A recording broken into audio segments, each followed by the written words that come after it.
Hi everyone, I'm Dawn. Welcome to my channel. Thank you for visiting with me today. So we're getting ready for tonight. We're going to see Bruce Campbell at the Florida Theater. We're going to watch The Evil Dead, and then he's going to come out and talk to us and do a Q&A session. I haven't been to the Florida Theater in years though, but I remember like in the late 70s, early 80s, me and my dad would watch like the Saturday monster movie matinee thing. And it was hosted by, you know, a lady dressed kind of like Vampira, and then a guy dressed like Groucho Marx, and they would be in the balcony, and it was filmed at the Florida Theater. I'll try to get some footage of the theater. I don't think I'm allowed to film any Bruce, but we'll see. We'll see what I can get away with.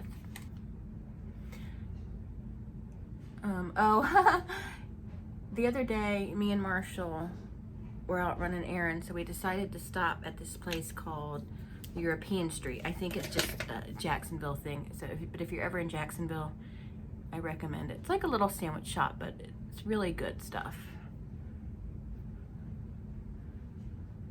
I like them because they have hummus and they have warm brie on their menu. But anyway, when you're done, you have to go up to the register to pay. Like, they serve you your food, but you have to go to the register to pay for it. So I'm standing in line behind this little old lady, and there's another old lady with her, but she's kind of off to the side. And this restaurant has a lot of candy and stuff that they sell, and they have it set up everywhere.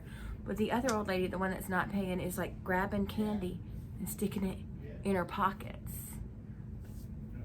And I like leaned into Marshall and I said, I think this lady is shoplifting.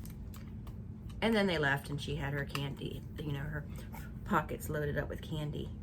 And she's brave because they weren't moving very fast, so. But I guess that's the trick, you know. Don't look like you're doing anything wrong. So to me, when you try to look like you're not suspicious, that's when you look suspicious.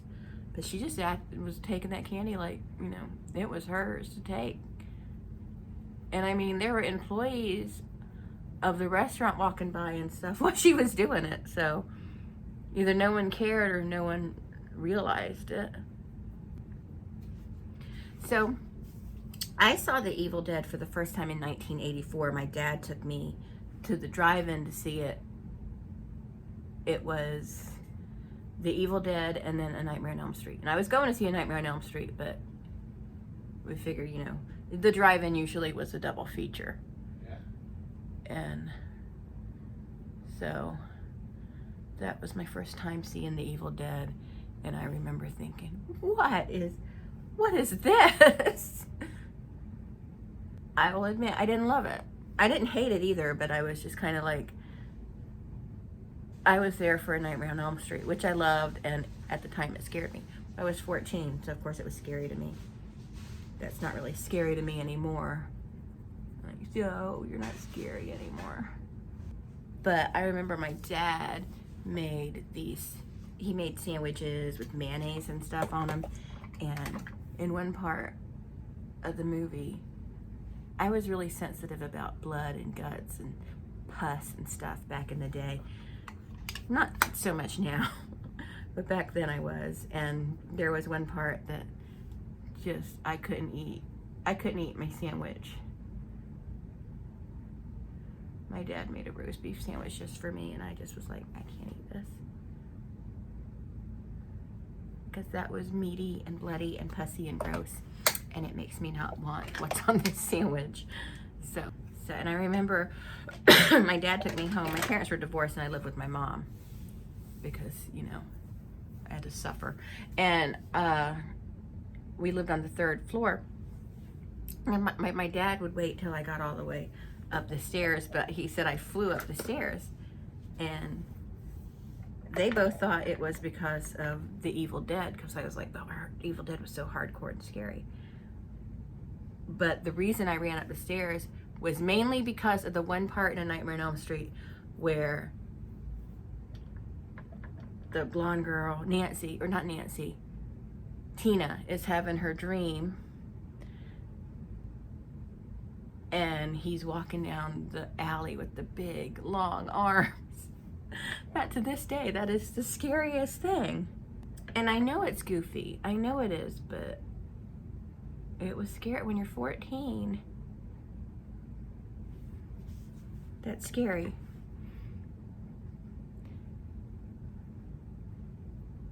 It was really scary. But I seem to remember, like, when he starts running after her, it seems like the first few times I saw the movie after it came out to Blockbuster was right across the street from where we lived, so we rented it, and it just seems like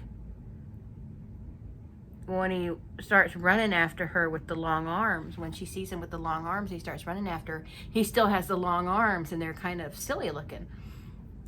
I just seem to remember that for some reason. Maybe that's not what it was, but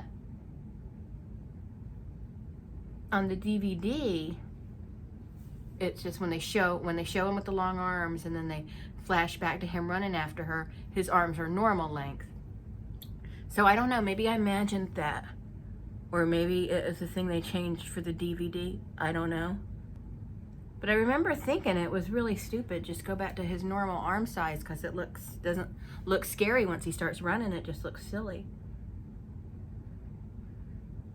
But maybe that was just me being like, it's not even scary.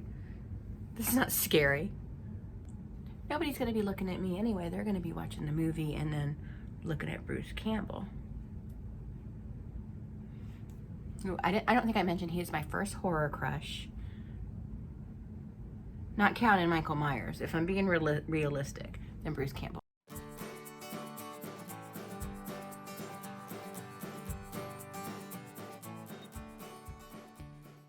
The river we just crossed, the St. John's River, it's not unusual to see a right whale in any part of the St. John's River. Little fun fact. Right. Although I have not seen one ever. I've seen one in the Atlantic Ocean. Right. Near the beach. I'm pretty sure that's what that was. And have you ever seen one in the St. John's River? No. I saw a wrong whale one time, but I've never seen a right one. Or a left whale? Now we're using right. Okay, we found parking. That was easy. So now we gotta go to Will Call. So. And I think everybody pretty much got their tickets that way.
Oh, did you light that up on purpose?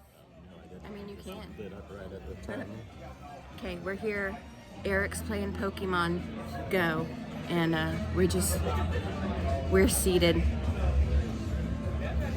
Should start soon. What time is it? 6:42. Okay, it starts like at 7:30. So, okay. I guess you could call that soon. Okay, y'all. I just wanted to tell y'all. This is the theater where I saw Marky Mark and the Funky Bunch on my birthday in 1992. Isn't that hilarious, Eric? It's starting to fill up. We'll get started in just a minute. Thanks for coming tonight.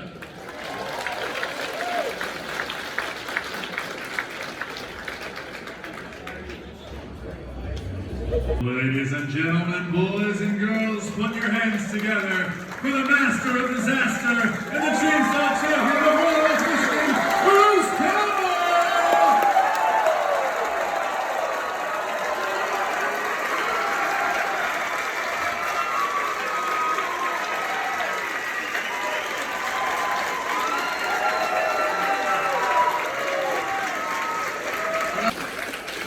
You're nice and cool tonight, but Jacksonville has something going on. What happened? No. I'm from Detroit, so I can't say shit.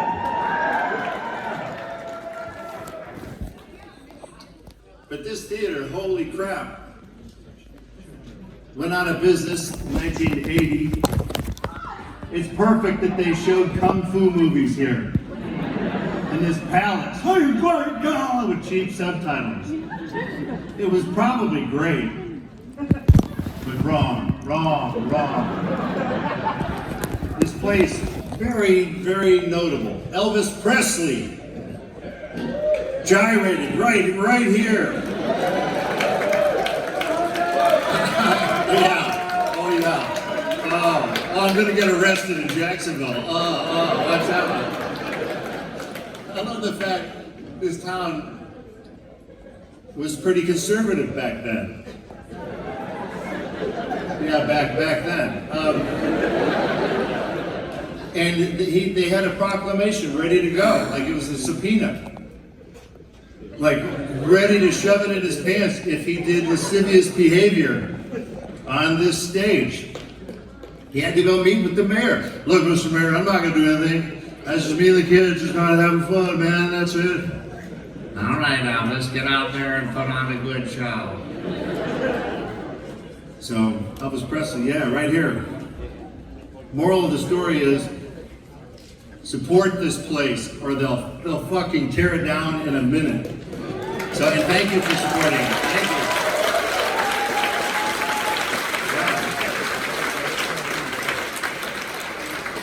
It really is beautiful.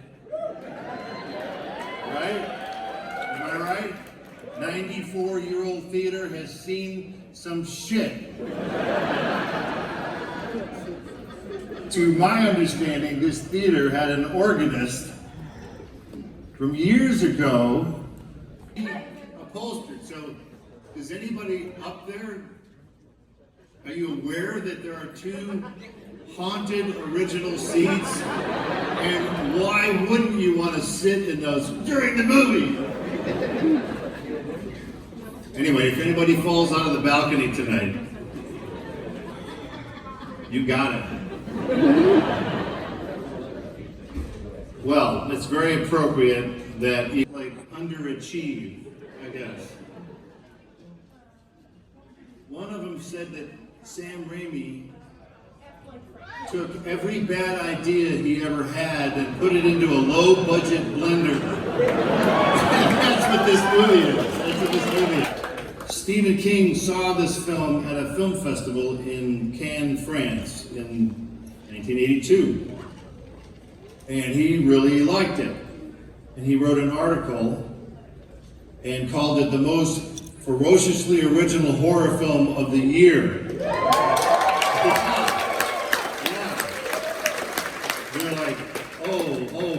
Oh boy. Wait a second, that was from Stephen King. I don't know how we tracked him down, but we found him. And we were like, kid, can we use that quote? He goes, yeah, sure, why not? We were like, what the fuck? So that's at the top of the poster, the most ferociously original. There's your shitty low-budget blender ideas right there. Most original film of the year. Stephen King. It was great. It sent out a fuck you of a force wave out to everyone. And the next review was in the New York Times by a guy named Kevin Thomas, who thereby proclaimed it an instant classic. So,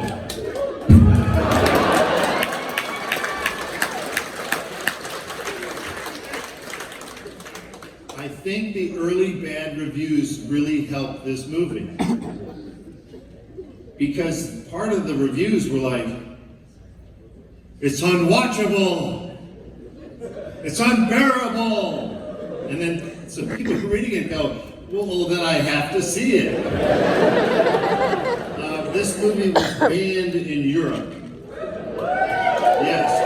Yep. In the UK, it was banned. It was called a video nasty. Oh, it's nasty. Oh. And in the UK, they can exercise censorship. In the US, they can't censor your movie, but they can call it NC-17. They can let you not get a rating for it. So this movie was banned in the UK for 4 or 5 years. It was a big court case. Sam Raimi went over to shout to the hills about injustice. Didn't matter. He never got to testify. They lost in court. And now everybody in the entire United Kingdom wanted to see the movie that they were no longer allowed to see. Yeah. And the next year, Evil Dead was the #1 video of the year. The Shining was number 8. Sorry, Stephen King.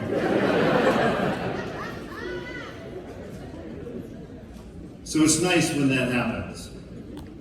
Because it took a lot to make this little movie. It may not seem like a lot when you watch the movie. But it meant a lot when we made it. You're going to watch an analog movie tonight. There is no digital anything in this movie.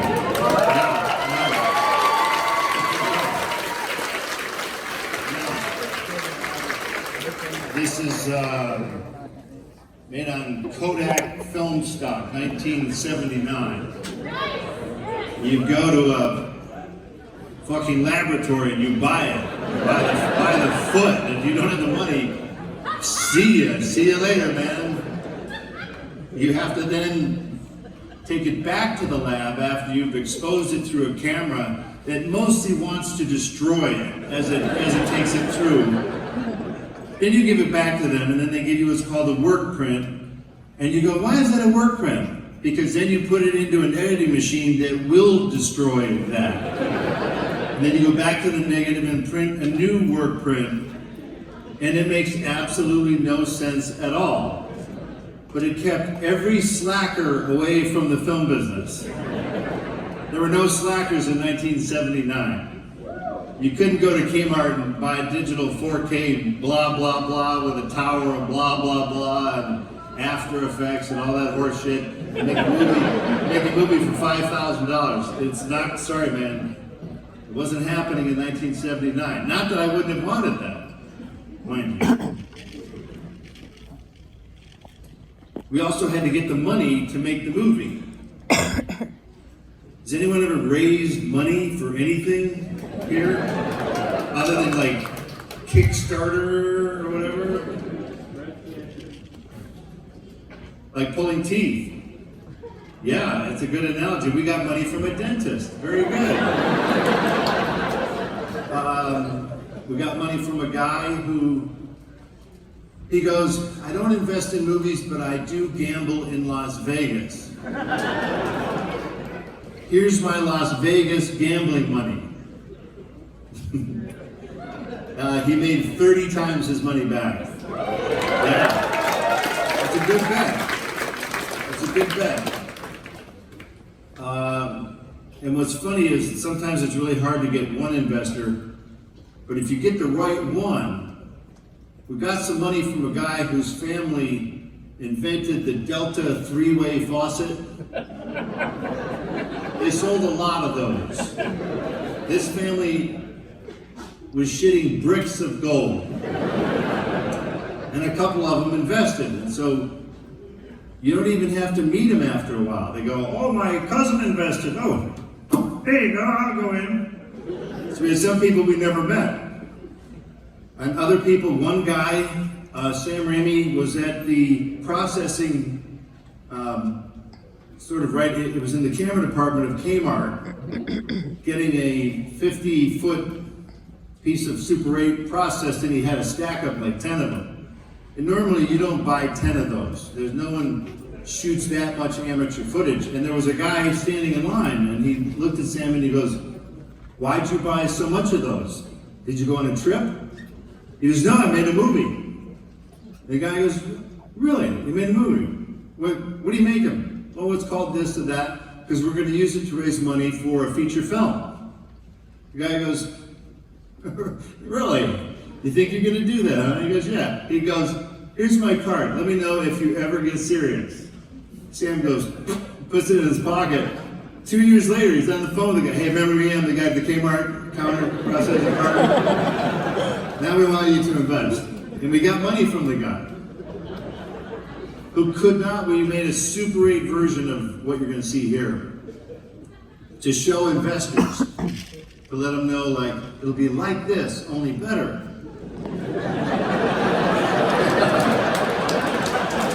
It worked. It worked. For some reason, it worked. We were able to show it, but we put the projector in the center aisle of a theater very much like this, way too big for this format, and strung speaker cables that the longer the cable goes, the more hum it starts to make. For anybody who's an audio aficionado, it sounded like shit by the time we were done. So we're trying to project it on the small screen because the owner of the theater showed Rocky Horror Picture Show on Friday night and Saturday night. Yeah. He was a very forgiving kind of manager. Most managers would be like, "You want to show what? Where? Get out of here." So we wound up having a very good attendance, and we got a review in the Detroit Free Press, which is kind of ridiculous because it wasn't really much of anything. But you could then show that to investors. "Hey, look, hey, did you see the article today in the Detroit Free Press?" So we bullshitted our way through not quite enough money. We were supposed to get to a certain amount and we were shy of it, so we sent a letter to all the investors and said, "Hi, hey, we can't get to the amount that we really need to get to. Can we go and make the movie anyway?" They're like, "Yeah, okay, whatever, sure." So we were supposed to film in Michigan, in Detroit, Michigan, where I'm from. Yeah. And Detroit misses you too, let me tell you. Because there's nobody there.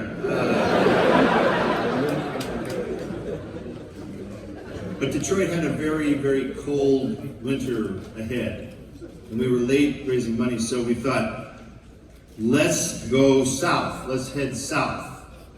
So we wound up in Tennessee looking around, and had a guy named Gary Holt helping us. I don't know where he came from, maybe the state of Tennessee, the sign standing in the background, the shots, lights in the shot. It's all kinds of crap was in the shot. You know, yeah. So anyway, that's sort of the premise of this movie. Once Stephen King stepped in to help us, it really paved the way to then do others.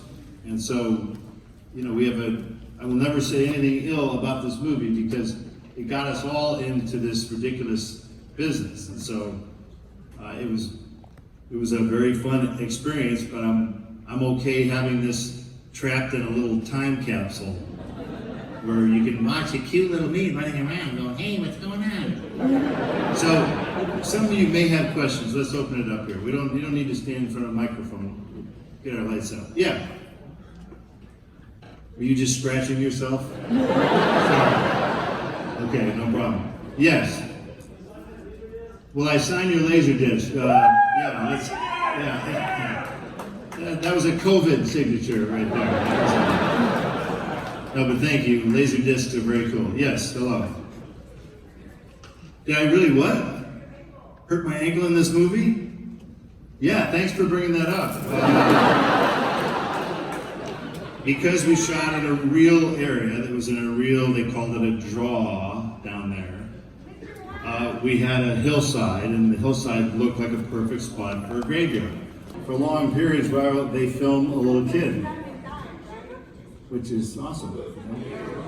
Do I have a role? Yes, I have a role of producer, one of the producers. Thank you, sir. Yes. My job is to do this. It's right. It's right. And when you see it, you always have to tell the filmmaker,